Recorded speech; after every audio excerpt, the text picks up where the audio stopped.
Nílé lóko lájò lẹ́yìn òdì mo kí gbogbo yín káàbọ̀ sí orí ìkànnì Muhyideen.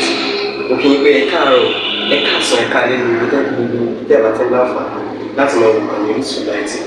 Àjíjẹ ara yóò máa jẹun, Ọlọ́run ní fẹ́ ṣọṣẹ́ gbogbo wa.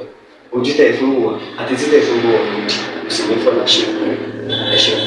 Muhyideen TV #1 Islamic channel jẹ́ ìkànnì tí ó wà fún oríṣiríṣi wáàsí àti ọ̀rọ̀ ẹ̀sìn látọ̀dọ̀ ọ̀pọ̀lọpọ̀ àwọn àfáà ńláńlá jàǹkàjàǹkà tí wọ́n mọ̀ máa ṣàlàyé ọ̀rọ̀ nípa ẹ̀sìn wa. Ní báyìí, ẹ bá mi subscribe sórí Muhyideen TV kí ẹ lè máa jẹ ọ̀pọ̀lọpọ̀ gbádùn àwọn fídíò táwọn fi síbẹ̀ lónìí ọ̀rọ̀. Ẹ bá mi like kí ẹ sì bá mi subscribe, ẹ bá mi share kí ẹ bá mi comment sórí àwọn fídíò yìí. Ìṣẹ̀lẹ̀ bẹ́ẹ̀ bẹ́ẹ̀ ti sí. Ìbẹ̀rẹ̀ lọ́hùn. Àwọn àfáà wa àkọ́kọ́ làwọn sàábà Ànábì Muhammad. Mani ahasana wana fillahi karimi wa fi. Àwọn tí wọn ò lọlé kéwù mí juwájú Ànábì lọ. Ló jẹ́ yòówù ẹ̀ fẹ́ ní mi là. Rasuli kana makituban mina shurafa. Rasuli kana makituban mina shurafa. Àwọn tó ṣe pé wọ́n là Ànábì sọ báyìí. Tí wọ́n máa ń jòkó wájú Ànábì títí rárọ̀ yìí fún wa pé wọ́n ń sírí òkè. Wọ́n máa ń dorí kòrò bí ìgbà tí ẹyẹ tó bá bà lórí igi tí ò lè sírí báyìí ni. Man ahasana wana fillahi karimi wa fi. Rasuli kana makituban mina shurafa. Rasuli kana makituban mina shurafa. Gbogbo ẹni yòówù tí ò bá ti ron tí ò dáa nípa Ọlọ́run tó rò dáadáa pé ọba àwọn ọba dáadáa ni tó sì mọ̀ pé Ànábì Muhammad ẹni ire ni. Kana makituban mina shurafa. Ọkàn rẹ̀ tí ò gún sànẹ́bì ẹni tọ́kàn rẹ̀ ò gún sọ́nà a tún wá la ọkàn rẹ̀ dákẹ́ wò mí dáadáa gbọ́dọ̀ wò mí bá àlálẹ́ yìí. Rasuli kana makituban mina shurafa. Wọ́n tún wá dákọ̀ Ànábì kò yín mọ́ kò kátìlà níbi tí ó rí àlébù Ànábì. Gbogbo ohun tí yẹn mú ò jẹ́ láyé tó bá yẹ ká ọ̀rọ̀ débi bí Ànábì ò dá lọ́dọ̀ òun ó ti ṣàgbákò.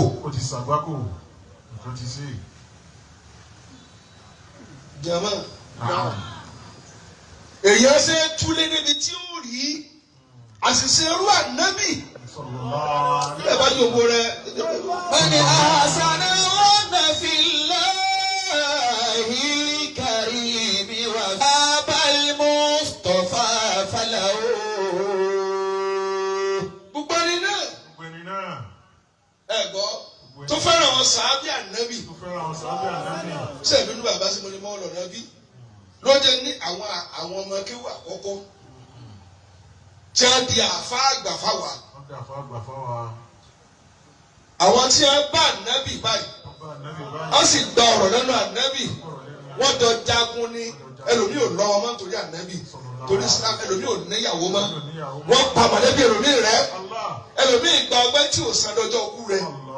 Wa mani ahabba Sohaba Mustafa falahu.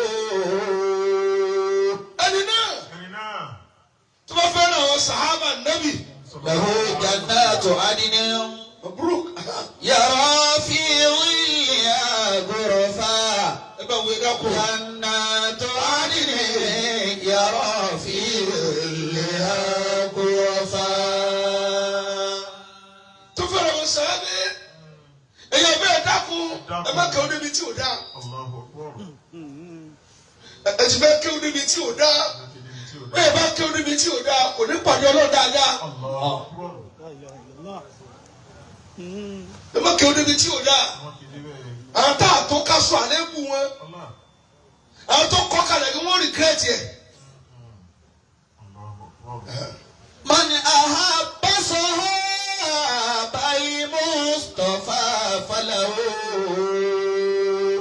ẹ má jà kí oníbi tí ò dáa. jẹ́mọ̀ bá a ti wáyé ní náà tá a lè kọ̀tàn tí ó kọ̀ àlébù bàbá rẹ̀.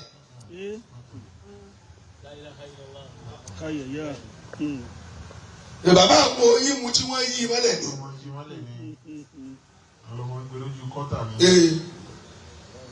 Jannatu adni.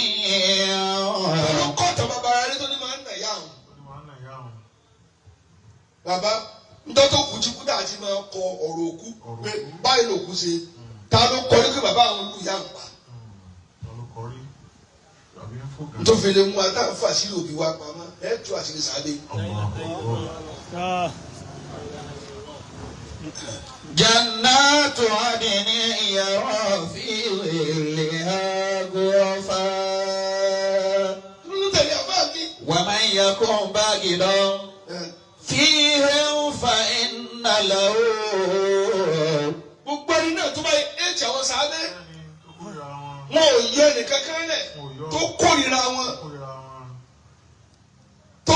wọn mọ́ sọ.